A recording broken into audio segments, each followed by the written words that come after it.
믿음은 하나님과 연합하는 것이죠. 하나님과 연합하는 것이 믿음입니다. 그럼 어떻게 해서 하나님과 연합이 되는가? 예수를 그리스도로 하나님의 아들로 고백하는 고백을 통해 우리가 하나님과 연합을 하게 됩니다. 그럼 하나님과 연합이 되면은 어떻게 되는가? 하나님이 믿는 자 안에 임하시고 믿는 자는 하나님 안에 들어가는 것이죠. 벽에 코드가 있으면 코드에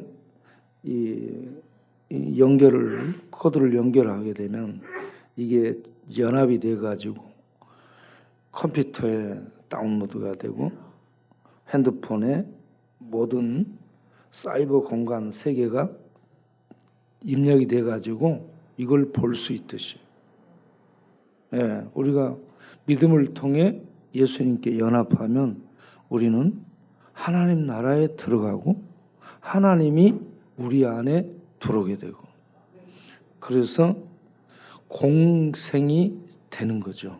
하나님과 함께 사는 삶이 시작이 되는 거죠. 그럼 우리는 이 땅에 있는데도 하나님의 생명이 우리 안에서 역사해서 하나님의 생명 안에 들어가 있고 하나님은 우리 죄인 세계 속에 들어와서 우리 안에서 하나님의 생명으로 능력 있는 삶을 살 수 있도록 인도해 주시는 거죠. 그러면 이것을 어떻게 아는가? 본인이 알아요. 본인이. 다른 사람은 모르죠. 그래서 로마서 8장 16절 보면 내 영이 성령의 역사를 통해 안다라고 말합니다. 지식이 아는 게 아니에요. 내가 지식적으로 아는 게 아닙니다. 의식적으로 아는 게 아니고 내 영이 내 속에 인간 가장 내부에 영이 있잖아요. 로마서 8장 16절 맞죠? 성령이 친히 성령은 하나님이잖아요. 성령이 우리 영 인간의 가장 깊은 곳에 영이 있습니다. 그리고 보이지 않는 마음의 세계가 있죠. 그리고 정신의 세계도 있고 꿈의 세계도 있고 생각의 세계도 있고 의식의 세계가 있고 무의식의 세계가 있고 인간이 신묘막측하게 만들어졌습니다. 그런데 인간의 가장 깊은 곳에 영이 있다. 이 영이 성령의 역사로 이 영은 지식의 가르침으로 아는 게 아니에요. 외부의 어떤 과학의 조명으로 아는 게 아니고 성령 하나님의 역사로만 우리의 영이 하나님이 내 안에 들어오셨고 내가 하나님 안에 들어가서 내가 하나님의 자녀가 됐고 하나님 나라를 얻는 자가 됐고 내가 하나님의 보호하심과 인도하심과 책임지심 속에 들어가서 사는 새로운 관계가 형성된 존재가 됐구나.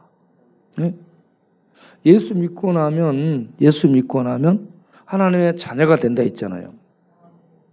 하나님의 자녀가 되는 것은 언약의 법입니다. 구약식으로 얘기하면 믿는 자는 하나님의 백성이 되고 하나님은 그의 신이 되는 거예요. 하나님이 돼서 하나님은 아버지가 되고 믿는 자는 그의 백성이 돼가지고 하나님이 언약의 법, 조약의 법에 의해서 그대로 이행해가지고 하나님의 역할을 해줌으로 보호해 주시고 구원해 주시고 축복해 주시는 이 관계를 이 하나님이 이 그대로 조약한 대로 언약한 대로 이루어가는 거예요. 여기는 하나님의 백성이 되니까 믿음을 통해 하나님의 백성이 되니까 하나님이 믿는 자에게 하나님이 약속하신 내용 그대로 행해 주시는 거예요. 너희는 내 백성이 되고 나는 너의 하나님이 되리라. 해가지고 하나님이 되어서 아버지 역할을 해주는 거죠. 우리를 보호해 주시고 축복해 주시고 책임져 주시고 인도해 주시는 것입니다.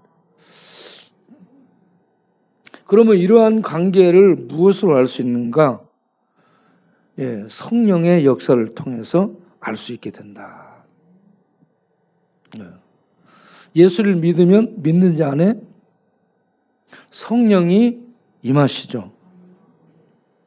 성령은 하나님의 영이죠. 성령은 아버지 하나님께서도 오시고 성자 예수님께서도 오시고 삼위 하나님이 신비롭게 연합해 계시는데, 그러니까 성령이 오시면 그 안에 성자도 계시고 성부 하나님도 계시는 거예요. 성자 계시는 곳에 성령이 함께하고 성부 하나님이 항상 함께 있어요. 따로따로 돼 있는데 함께 또 계시는, 이 예수를 믿으면 성령이 와 계시는데, 하나님의 영이 와 계시는데, 하나님의 영이 와 계시는 자에게는 성부도 계시고 성자도 계시는 거예요. 하나님이 함께 하시는 겁니다. 그래서 예수를 믿는 자는 성령이 네가 하나님의 백성이 됐다라고 확인을 해줘요. 그런 에베소서 1장 12, 13절을 보게 되면 성령이 인을 치셨다라고 말씀합니다. 인을 치셨다라는 것은 13절, 성령이 인치셨다. 성령이 인쳤다는 말은 뭐예요? 하나님이 성령으로 도장 찍었다 이 말이에요. 뭔 말이에요? 너는 하나님의 백성이 됐다라고 도장을 외적 도장을 탁 찍는 거예요. 그런데 이게 표시가 안 나잖아요. 내적으로 우리 안에 하나님은 이걸 이 증명을 가지고 있는데 우리 안에 성령을 통해 하나님의 백성이 됐어, 하나님의 자녀가 됐어, 도장을 확 찍는 겁니다.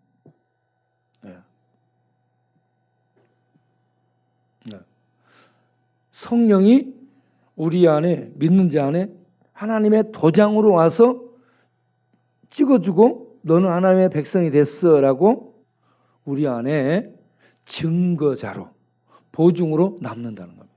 그래서 그 다음 기절 14절 보면 보증이라고 얘기해요. 보증.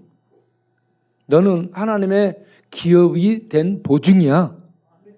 이렇게 해서 하나님이 책임진다는 이런 약속의 도장을 성령으로 찍어놓은 하나님의 백성이라는, 그 백성된 표가 성령의 인치심이에요. 그래서 성령이 우리 안에, 우리 영에게, 우리 안에 오셔서 우리 영에게, 우리 지식에게 말하는 게 아니에요. 우리 육신에게 말하는 게 아니라 우리 영에게 너는 하나님의 백성이야. 하나님이 너를 자녀 삼았어. 하나님이 자녀 삼았은 즉 언약법에 의해서 너를 책임질 거야. 너는 하나님이 책임지는 백성이 됐어. 이렇게 성령이 알려주는 거예요. 이렇게 성령이 우리 안에 오시는 이 역사가 신비롭죠.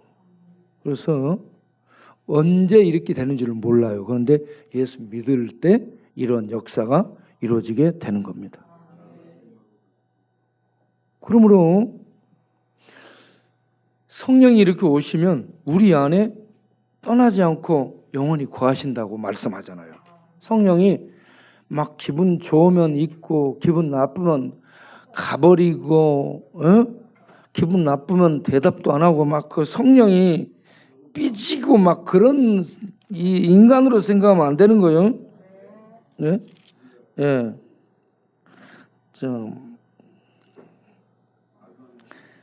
요한복음 14장 16절 17절을 보겠습니다. 요한복음 14장 16절 17절을 보면 내가 아버지께 구하겠으니 또 다른 보혜사, 예수님을 대신해서 오시는 돕는 자예요. 보혜사는 돕는 자를 얘기하는 겁니다.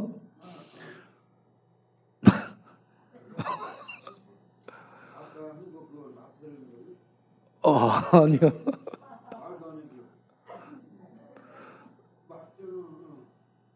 그러니까 예수님이 이 보혜사인데 예수님을 대신하는 또 다른 돕는 자, 우리를 돕는 자를 보내는 거예요. 보혜사가 오셔서 영원토록 너희와 함께 있겠다. 그 다음을 보세요. 진리의 영인데 하나님의 영이라는 얘기입니다. 하나님이 진리이기 때문에. 세상의 영은 거짓의 영이에요. 그래서 요한복음 8장 44절은 거짓의 영을 얘기하고 14장 17절은 진리의 영을 얘기합니다. 하나님의 영은 진리의 영이에요. 네. 하나님은 진리고 진리입니다. 마귀는 정체가 거짓이에요. 네. 그래서 진리를 말하면 진리이신 예수님이 역사하고 진리이신 성령이 역사합니다. 그래서 진리이신 하나님의 왕권이 통치를 발휘해서 권세를 발휘해서 다스리게 되면 거짓된 영 귀신이 견디지를 못하고 그 다스림에 항복하고 떠나가는 거죠.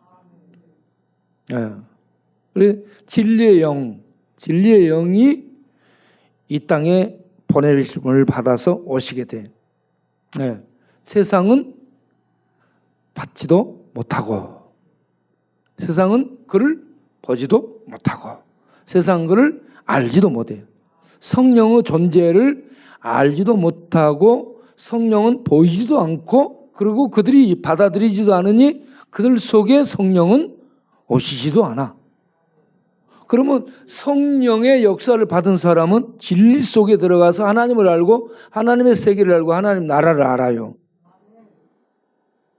그래서 보이지 않는 세계를 보고 믿고 살아가는 새 삶이 생명의 새 삶이 시작이 되는 거죠. 그런데 세상 사람들이 이게 안 되는 거예요. 진리의 성령을 받아들이지 않기 때문에 그들은 보지도 못하고 알지도 못하고 깨닫지도 못해. 그래서 예수를 못 믿는 겁니다. 예수를 못 믿는. 성령은 오시면 믿는 자 안에 영원토록 거하신다. 거하신다라는 말은 함께 산다라는 얘기예요. 함께 사는 겁니다. 네. 하나님이 예수 믿는 자 안에 오셔서 성령의 이 능력으로 함께 사는 이 삶을 구원으로 말하는데 구원은 어떻게 해서 우리에게 계속 효력을 발휘하는가? 예. 요한복음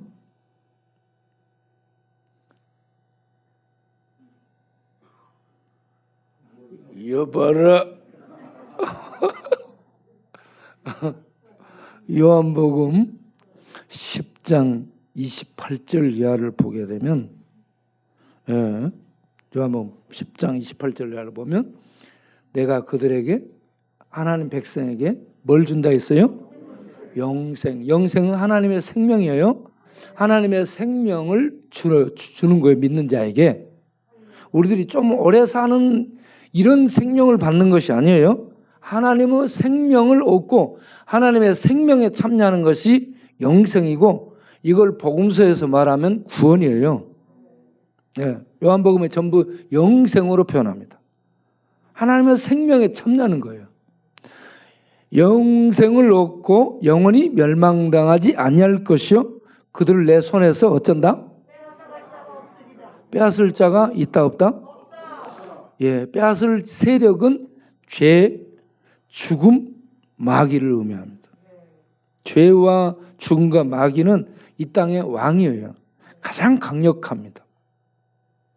그런데 영생을 주시는 예수님이 우리와 함께 하시기 때문에 어느 누구도 우리를 예수님 손에서 빼앗을 수 없습니다. 예수님 손에서. 예수님 손에서는 빼앗을 자가 있다 없다? 이렇게 구원이 확실합니다. 그리고 그 다음 기절을 보겠어요? 그들을 내게 주신 아버지도 역시 우리를 붙든다. 아버지 손에서. 예수님 손에서 빼앗을 수 없다. 아버지 손에서 빼앗을 수 없다. 나와 아버지는 뭐라 했어요? 똑같은 신이라는 얘기입니다. 예수님, 하나님이 신이시고 성령이 신이십니다. 이 하나님의 권능의 손에서 아무도 빼앗아갈 수 없습니다. 그래서 예수님을 믿는 자는 성령의 역사로 내가 하나님의 자녀가 됐구나. 그리고 성령이 내 안에 와 있다는 것이 하나님이 인치셔서 하나님의 도장을 찍어서 너는 내 백성이야 라고 하나님이 우리를 자녀 삼으시고 책임져 주신다는 거. 예? 이 언약 도장을 찍고 하나님의 자녀가 되고 이런 건 하나님의 언약 백성에 대해서 하나님 책임진다는 얘기입니다. 그것을 우리들이 구원이 말이죠. 우리 구원이 우리 쪽에서 하나님을 붙들고 내가 열심히 내가지고 기도 많이 하고 그럴 때는 구원 받은 것 같고 기도 안 하고 신앙생활 등하냐고 그러면 구원에서 떨어진 것 같고 그런 것이 아니라는 겁니다. 왜 그러냐? 하나님이 우리를 하나님의 능력의 손으로 붙드시고 계신다. 이건 우리의 구원이 절대적이라는 것을 우리로 하여금 인식하도록 하기 위해서 하나님은 손이 없는데 하나님의 권능의 손, 하나님의 권능의 오른손, 하나님의 손으로 우리를 붙든다라는 식으로 우리들이 인간적인 이해를 하도록 돕는 표현입니다. 예. 그래서 하나님이 우리를 붙드시는 거예요. 예. 예. 그러니까 이 예수를 믿게 되면 하나님 앞에 저절로 나오게 되어 있습니다. 하나님의 붙드심 속에 오늘 읽은 이 아까 본 요한복음 10장 28절 앞에 27절부터 27절 보면 내 양은 내 음성을 듣는다. 이제 성령이 인치시고 하나님이 거하면 하나님 백성이 됐는데 이거는 주님을 따르는 목자와 양의 관계로 표현을 하는 거죠. 내 백성은 내 음성을 듣고 따른다. 목자의 음성을 듣고 양이 따르는 것처럼 쉽게 이해를 시키는 거예요.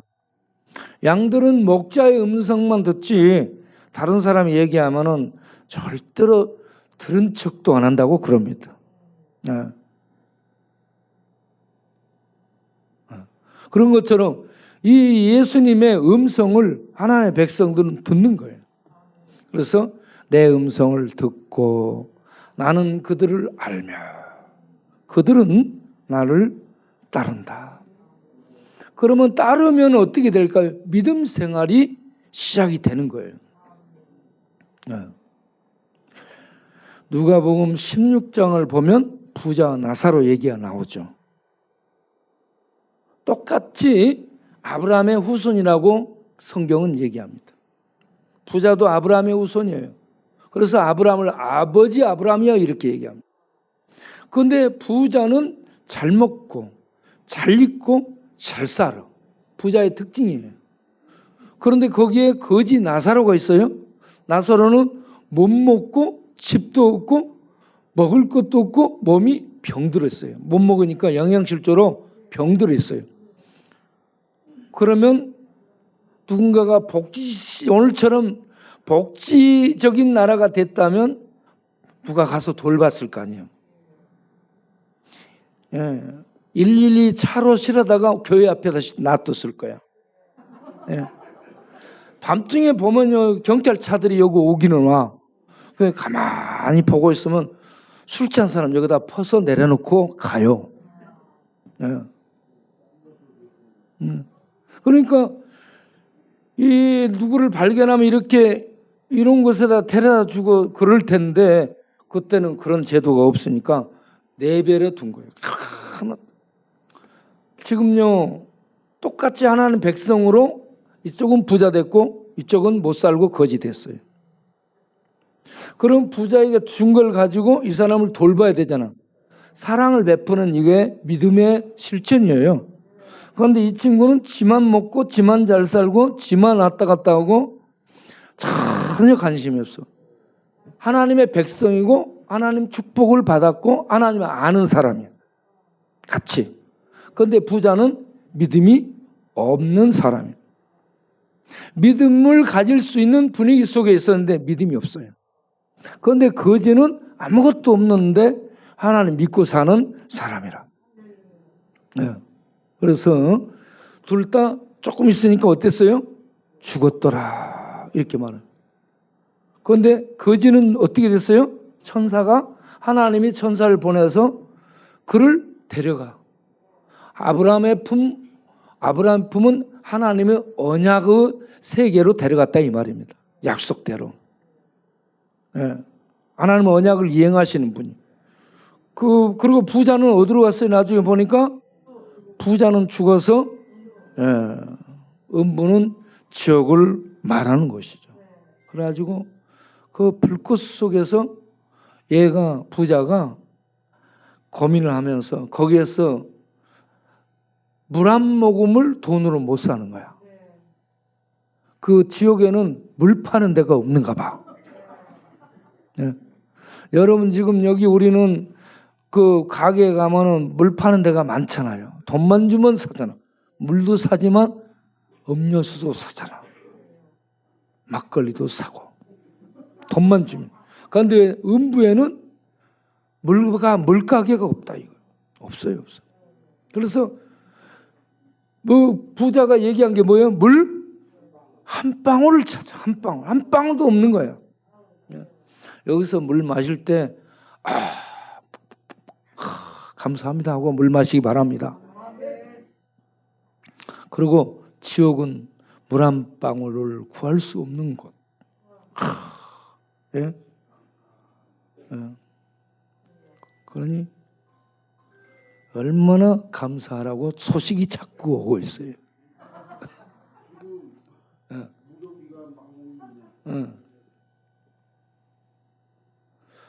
이와 같이 누가복음 16장은 부자와 나사로에 대해서 똑같은 믿음의 배경 속에 있는데 부자는 많은 축복을 받고 누리면서도 믿음이 없었다. 믿음의 실천이 없기 때문에.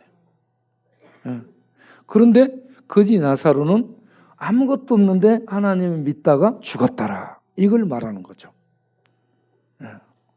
그 다음 17장을 보게 되면 10명의 문둥병자 얘기가 나오죠.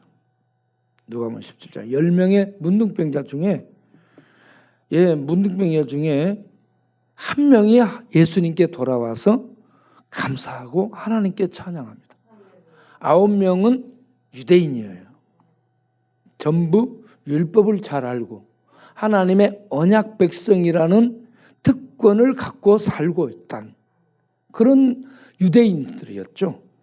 그런데 유대인들이었는데 그들이 문둥병에 걸렸어. 문둥병을 유대인들은 단순한 육체적인 피부 질병으로 생각하지 않아요? 유대인들은 문둥병을 어떻게 알아요? 하나님 앞에 저주받은 천벌로 압니다. 이사야 6장을 보면 우시야 왕이 문둥병에 걸려 죽습니다. 하나님 앞에서 잘못된 제사를 드리다가 이 우시야 왕이 문둥병에 걸리게 돼요. 이 문둥병은 하나님의 저주로 이렇게 인식이 되는 거예요. 문둥병 자체는 부정을 의미합니다. 부정, 하나님 앞에 부정해서 설 수 없는 상태를 가르쳐 주는 것이 문둥병의 특징이죠. 그런데 문둥병의 특징이 언제 살이 썩어 들어가는지 모르게 살이 썩어 들어갑니다. 이렇게 이 문둥병이 치명적으로 사람을 죽이는 것이죠. 죄가 이렇게 우리를 알게 모르게 전념시키고 부패시키고 썩게 해서 우리 마음, 우리 영혼, 우리 육체 이 모든 것에 죄가 파멸을 가져오게 된다. 이런 것을 문둥병을 통해 깨닫도록 하는 것입니다. 심령이 가난한 자는 어떤 자인가? 심령이 가난한 자는 가난을 즐거워하고 가난하게 사는 것을 의미하지 않고 영적으로요, 하나님 앞에 내가 설 수 없는 더러운 자라는 것을 보는 자가 심령이 가난한 자예요. 심령은 영을 말합니다. 우리의 영. 우리 인간의 가장 깊은 영이 하나님 앞에 설라는데 더럽고 부정하고 문둥병에 걸린 자처럼 더럽고 부정해가지고 하나님 앞에 설 수 없는 자신을 보는 것이 심령의 가난함입니다. 유대인들은 전부 율법을 지켜요. 율법을 공부하고 율법을 지켜. 그런데 그들의 율법 지키고 율법을 깨닫는 수준이 이런 정도예요. 내가 간음을 안 했다. 실질적으로 간음을 안 했다. 그러면 율법 지킨 거예요. 그런데 예수님이 그 부분을 정확하게 해석을 해준. 너희가 행동으로는 간음을 안 했어도 마음과 생각으로 간음했으면 이미 간음한 것이다. 그러면 마음과 생각으로 그렇게 안 한 사람이 있어요? 없다는 거예요. 우리가 차를 타고 가다 보면 바우하고 제기사가 이쪽을 보고 있어요. 그 보는 데를 보면 누가 지나가요. 그리고 그리고 제기사가 바우한테 야 바우야 봐봐 저 봐봐봐 해갖고 바우가 봐. 같이 바우하고 제기사가 보는 데를 보면 있어요. 그럼 바우는 지가 보고 난 다음에 뭐라고 하냐? 그만 봐.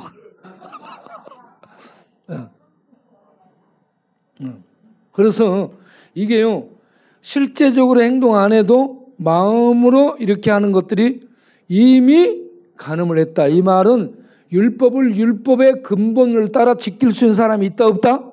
없다. 그 다음에 또 살인에 대해 설명합니다. 그들은 직접 사람 안 죽이면 이 살인 안 저지른 거예요. 그러면 율법 지켰다고 생각해. 그런데 예수님이 마음으로 미워만 해도 살인이다. 그러면 마음으로 미워하는 사람이 있어요? 없죠. 율법을 지킬 수 있는 사람이 있다 없다? 없다. 그래서 율법은 너무 유익하고 공의롭고 우리에게 선한 겁니다. 왜냐하면 우리들의 이 실상을 날카롭게 볼 수 있도록 지적해서 우리는 하나님 앞에 벌 받을 수밖에 없는 존재라는 것을 보고 깨닫게 해주는 것이 율법이에요. 얼마나 선한 역할을 합니까? 그러면 이 율법을 달달달 애우고 율법의 외형적인 거 지키고 나는 의로워 이렇게 말하면 망할 자가 되는 거예요. 율법의 근본을 알고 나는 율법을 지킬 수 없는 본질적인 죄인이네. 내 속에 타락한 죄가 있고 죄의 부패와 오염과 더러움과 불결을 가지고 있어서 죄의 피를 가지고 태어나서 죄를 안 저질 수가 없는 죄인이구나. 그래서 내가 아무리 의롭게 살고 아무리 율법을 지키고 살아도 내 속에서는 죄가 여전히 들끓고 있구나. 그래서 나는 이 죄로 천벌받을 수밖에 없구나. 이러한 내가 어떻게 구원받지? 하나님 앞에 서서 이런 이 죄인이 어떻게 구원받을 수 있으리까 하고 하나님을 바라보는 게 심령의 가난함이에요. 이런 심령의 가난함으로 하나님을 바라보게 될 때 율법이 우리를 정죄만 하는 것이 아니고 죽이는 칼질만 하는 게 아니고 율법이 너를 위해서 대신 저주 속에 죽어준 구원자가 있어 십자가를 딱 가르칩니다. 율법이 예수를 십자가에 죽이잖아요. 너 대신에 죽었어 예수가. 의로운 예수 하나님의 아들이 너 대신 율법의 저주 속에 죽었어. 이 예수를 믿으면 예수님의 제사가 효력을 너에게 발휘해서 네 죄사함을 받게 되는 거야. 예수님이 죄값을 그의 피로 다 저주 속에서 지불하신 거예요. 그리고 예수님이 하나님 앞에 산 그 의가 완벽한 의예요. 예수님의 피값으로 죄값이 다 지불돼서 자유를 얻게 되고 하나님의 법정에서 우리들이 예수님의 행하신 의로움, 율법을 완벽하게 지키신 의로움이 옷 입혀져서 하나님의 법정에서 율법이 너 정죄하려고 보니까 예수 그리스도의 의가 옷 입혀져서 머리에서 발끝까지 하나님의 의가 그를 가리고 있는 거야. 그래서 하나님의 의를 보니 너는 의인이야 라고 하나님의 법정에서 풀려나는 것이 구원입니다. 네. 이런 구원을 알고 나면은 심령 속에 자유함이 오잖아요. 그래서 로마서 8장 1절 2절에 뭐라고 돼 있어요? 그러므로라는 결론적 이 단어가 나옵니다. 그러므로 이제 그리스도, 자 에어보세요. 시작. 그러므로 이제 그리스도 예수 안에 있는 자에게는 결코라는 단어가 꼭 들어가야 됩니다. 결코 정죄함이 없나니 그리스도 예수 안에 있는 생명의 성령의 법이 죄와 사망의 법에서 너를 해방하였음이라. 완전히 이루어졌어요. 예. 죄와 사망의 법에서 우리는 죽었는데 예수 그리스도를 통해 우리에게 주는 생명의 성령의 법이 예수를 믿음으로 우리 안에서 힘을 발휘해서 우리가 생명을 얻고 구원 안에 들어가서 안전하게 거하게 되는 겁니다. 아무도 만지지를 못해. 율법이 정죄할 수 없어요. 안전지대 속에 들어가 있는 거예요. 예수 그리스도는 안전지대입니다. 네. 그래서 예수 믿고 나면 이런 자유가 있는 거예요. 예수 믿고. 이런 자유. 여러분 이 자유가 여러분 안에 있는가요? 자유가 왔다 갔다 하는가요? 네. 여러분 김일성이 주일학교를 다녔습니다. 북한의 김일성의 부모님들이 강반석이라고 아주 믿음이 좋았어요. 김일성 주일학교 다녔어요. 그런데 예수 안 믿잖아. 박정희 전 대통령 주일학교 다녔어요. 예수 안 믿잖아. 박근혜 신학교까지 장신대 1학년 다녔어요. 진리를 알기에 신학교 들어갔었어. 박근혜가 신학교 다니다가 여러분 신학교는 신학을 가르쳐요. 성경을 가르치지 않습니다. 잘 몰라요. 그래서 신학교 가서 공부하면 어렵습니다. 힘들고. 예, 이 기초 틀들을 공부하거든요. 성경을 보는 기초 틀들을 공부하는 거예요. 예. 그렇게 해서 이 신학을 하다 보니까 성경을 알려고 왔는데 신학을 가르치니까 이거 공부하기 어렵고 알 수도 없고 그러니까 1학년 다니다 말았어요. 그래서 예수 믿는 믿음이 없잖아요. 여러분 스탈린도 신학교 다녔다 했죠? 스탈린 이 러시아에 이 혁명을 일으켰어. 네? 수천만 명을 학살한 스탈린이 신학교를 다녔어요. 3학년까지 다녔어요. 신학교 3학년까지. 히틀러 교회 다녔어요. 어렸을 때 교회 다니고 성가대까지 하고 목사 흉내 내고 그랬던 사람이 히틀러예요. 히틀러가 2차 세계대전을 이끌 때에 독일 교회가 전부 지원했습니다. 고백교회, 보네파가 이끄는 고백교회와 몇몇 교회가 반대했지 일반적으로 대부분의 교회가 히틀러를 지원했어요.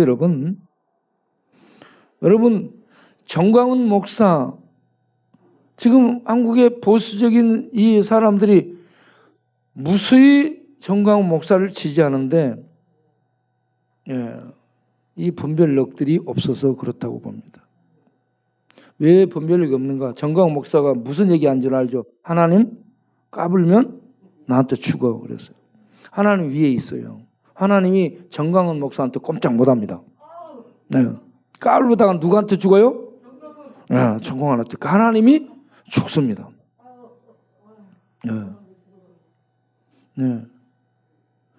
이런 사람을 말을 듣는 거예요. 이거는 영적 이 본질, 영적으로 근본적인 이 분별력이 없는 겁니다.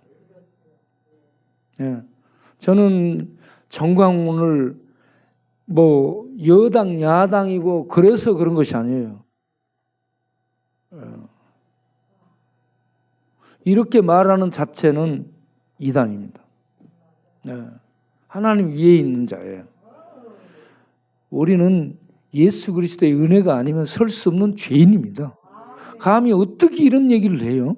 나는 이런 얘기, 우리가 성기를 내고 사람들에게 이팔저팔 욕을 할 수는 있어요. 그러지만 하나님을 향해 이런 얘기는 못 하잖아요. 이게 하나님 경외감이 1%도 없는 거예요. 하나님 앞에 경외하면 하나님을 경외한다는 말이 두려워하는 거죠. 왜 어떻게 이런 발언을 할 수 있어요? 망언적인? 말이 안 되는 겁니다. 그런데 이런 사람을 따라서 가는 지식인들, 목사들이 무수히 많다. 이 사람은 믿음을 갖고 하기보다 민족주의자입니다. 여러분, 우리는 하나님 말씀을 듣고 하나님 나라를 전하며 하나님 나라가 실현되도록 살아가는 성도요, 목회자, 주의 종들이 돼야지 이 민족주의에 대해서 하나님을 이용하면 안 되는 거예요. 정말 분별을 못하는 겁니다. 여러분, 진화론을 쓴 다윈도 교회 다녔어요. 다윈의 아버지가 다윈을 성공의 목사로 만들라고 했던 사람이에요. 그런데 무신론 진화론을 만들어서 많은 사람들을 하나님 믿지 못하도록 만드는 선봉장이 됐어요, 지금. 윤석열 전 대통령이 어릴 때 주일학교에 다녔다? 어릴 때 꿈이 목사 되려고 했었다? 그것으로 그 사람이 믿는 자다고 평가하면 안 되는 거예요. 예수를 믿는 자는 주일학교를 다녔고 내가 이런 목사 될 꿈을 가졌으면 신앙생활을 꾸준하게 해야 됩니다.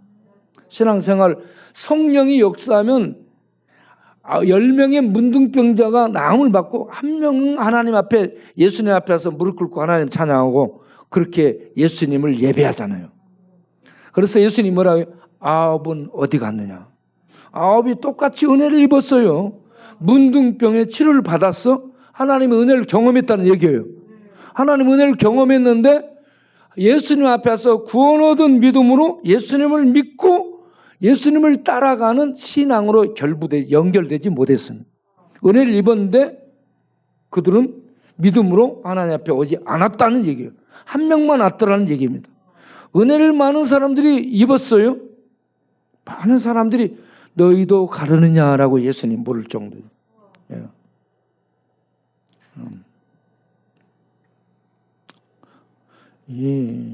그래서 윤석열 전 대통령은 신자가 아닙니다.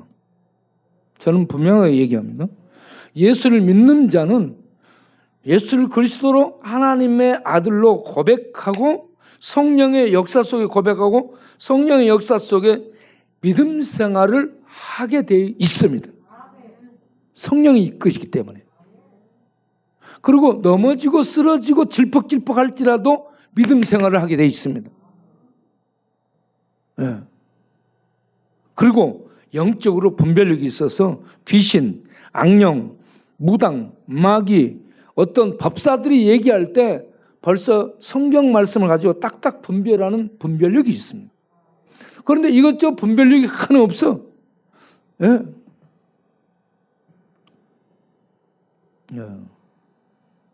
여러분, 서울대 나왔다고 머리가 좋은 게 아니에요. 하버드 가서 학위를 가지고 왔다고 해서 머리가 좋은 게 아닙니다. 박사학위가 여러 개 있다고 머리 좋은 게 아니에요. 그 머리 가지고 하나님을 아는 게 아닙니다. 성령, 가장 지혜롭고 가장 똑똑한 성령의 가르침이 없으면, 가르치심이 없으면 예수를 그리스도로 발견하지 못하고 예수를 믿지 못하는 거예요. 이거는 하늘의 지혜입니다. 하늘에 있는 지식을 아는 거예요. 하늘의 비밀의 진리 지식을 아는 것이에요. 성령의 역사 속에. 그래서 믿는 겁니다. 그래서 서울대를 가고 하버드를 가고 옥스퍼드를 갔다 왔다 해도 예수 모릅니다. 하기는 받을 머리는 있어. 그런데 하나님 아는 머리는 없습니다. 하나님 아는 지식 진리는 성령 하나님, 가장 똑똑한 성령 하나님이 가르쳐주는 거예요. 성령보다 똑똑한 분 없어요. 어떤 대학의 교수가 성령 하나님보다 똑똑하겠습니까? 예. 가장 똑똑하고 가장 지혜롭고 가장 지식적인 성령 하나님이 하나님의 비밀의 세계인 천국 진리를 알려주는 거예요. 그래서 믿게 되는 겁니다. 이러한 축복을 받았어요. 하기는 없어도 예수 믿는 자는 하늘의 지식을 아는, 하늘의 진리를 아는 하늘에 있는 복된 자들이 된 줄로 믿습니다. 그래서 윤석열 지금 현 대통령이 어렸을 때 주일학교를 다녔다. 목사들 꿈을 가졌다. 신자 아닙니다. 김일성이 어렸을 때 주일학교 다녔다니까. 신자 아니에요. 박정희 전 대통령이 어렸을 때 주일학교 다녔다니까. 신자 아니에요. 예수를 그리스도로 믿고 예수를 하나님의 아들로 고백하고 하나님 앞에 나와서 믿음 생활을 하는 사람이 신자입니다. 성령의 역사 속에. 그 사람들은 성령이 역사하는 사람은 넘어지고 쓰러지고 이런저런 실수를 하고 그럴지라도 믿음으로 살아가게 됩니다. 구약의 대표적인 불신자가 사울 왕이에요. 어제 얘기했던 로세처는 믿지 않는 사람으로 믿는 범주 안에 있었어요. 롯은 믿었어. 그런데 롯의 사이들, 롯의 딸내미들, 롯의 와이프 안 믿었어요. 안 믿었습니다. 그래서 천사들이 이끌어내. 롯의 두 사이에게 천사의 얘기를 롯이 전하잖아요. 그러니까 그 사이들은 농담으로 알잖아. 헛된 말로 듣습니다. 하나님의 말씀을 이렇게 받아들이지를 못해. 롯의 사이들은. 그래서 죽어. 멸망당해. 믿음이 없으니까. 멸망당할 세상이 소돔이에요. 멸망당할 세상이 애굽이고 애굽에서 이끌어냈잖아요. 소돔에서 이끌어내잖아. 롯을. 예. 그런데 롯의 아내는 믿음이 없어요. 롯은 의로운 자라고 하잖아요. 아브라함도 의로운 자라고 했어요. 의인이라 했어요. 하나님을 믿을 때 의롭다 했습니다. 하나님 믿으면 구약에서는 믿는 자를 의롭다라고 말합니다. 의로운 롯을 이끌어내. 천사들이 끌어내요. 천사들이. 하나님이 이런 은혜를 주셔요. 말씀을 주고 천사들을 보내가지고 이끌어내는 이런 은혜를 줬어요. 그런데 롯의 아내는 믿음으로 합을 못해. 믿음으로 하나님 나라를 바라보고 가지를 못하고 그의 마음이 세상에 있어요. 소돔에 있는 거야. 애굽에 있는 거야. 가룟 유다가 예수님과 함께 다니며 천국의 놀라운 능력들을 다 봐요. 다 경험해. 하나님에 의해서 직접 가르침을 받아요. 가룟 유다가. 예수님이 누구예요, 여러분? 하나님이에요. 하나님이 오셔서 직접 가르쳐요. 능력을 행해요. 하나님보다 더 뛰어난 선생이 어디 있습니까? 그 하나님께 직접 가르침 받고 그 하나님께 직접 실습받고 그 하나님께 직접 이 모든 것들을 이렇게 능력과 은혜를 하나씩 맛보고 다니면서도 가룟 유다가 예수님을 하나님으로 안 믿었더라. 못 믿었더라. 믿으려고 하지 아니했더라. 그래서 그가 예수님을 어떻게 해요? 팔아넘겨서 죽이죠. 예수님 팔아넘겨 죽이니까 죽으니까 그가 깨닫게 하죠. 내가 잘못했구나. 깨닫기는 하죠. 내가 죄 없는 자를 죽였네. 뉘우치죠. 그런데 뭘 안 해요? 회개는 뭐예요? 회개는 스스로 돌이키는 게 아닙니다. 스스로 돌이키고 스스로 반성하는 것은 반성이라 해. 내가 반성문 쓰고 잘못했습니다. 막 이렇게. 그런데 회개는 대상이 있어요. 하나님이라는 대상 앞에 가서 하나님의 말씀한 대로 내가 잘못한 놈입니다. 하나님 용서해 주십시오. 나 때려 죽일 놈이고 천벌받을 저주받을 놈입니다. 죄인입니다. 하나님의 은혜가 아니면 나 지금 망할 수밖에 없으니 하나님 자비를 베풀어 불쌍히 여겨 주옵소서. 이게 심령이 가난한 자입니다. 이렇게 심령이 가난함으로 예수님의 은혜를 구하게 되는 자가 천국을 얻는다. 이게 심령이 가난한 자는 복이 있나니 천국이 저희 것이며 천국을 얻게 될 것이며, 이런 얘기입니다. 이 말씀이 제자들에게만 했어요? 아니에요. 마태복음 5장 1절부터 보세요. 예수께서 무리를 보시고 산 위에 올라가 앉으시니 무리가 먼저 쫙 있어요. 그리고 그 앞에 제자들이 나온지라. 그러니까 비로소 입을 열어 가라사대 이렇게 나가잖아요. 네? 예수님 주변에 무리가, 군중이라는 크라우드, 무리가 가득 따라다닙니다. 가득했어요. 그 앞에 디사이플로 부르는 제자들이 예수님 앞에 가 있어. 그래서 그들을 보고 예수님이 제자만 보고 얘기했어? 전체를 보고 얘기했어요? 전체를 보고 얘기한 겁니다. 네. 전체를 보고.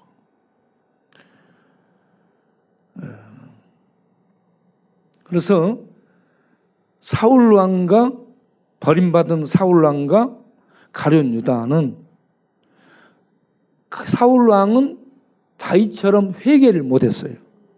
가룟 유다는 베드로처럼 회개를 못했어요.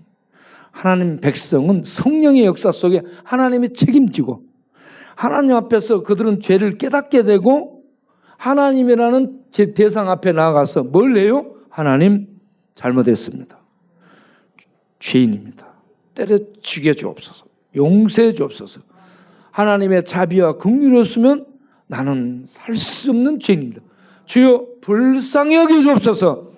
이렇게 주의 자비를 구하면 하나님은 즉시 용서해 주시는 인자와 자비와 긍휼이 풍성하신 하나님이시기 때문에 용서해 주시는 이런 하나님이, 우리가 이 하나님 믿는 겁니다. 이 하나님을 믿고 이 하나님을 알고 나서 이 하나님을 경험하고 이 하나님을 삶 속에서 누리며 이 하나님을 전하며 사는 것이 신앙생활이에요.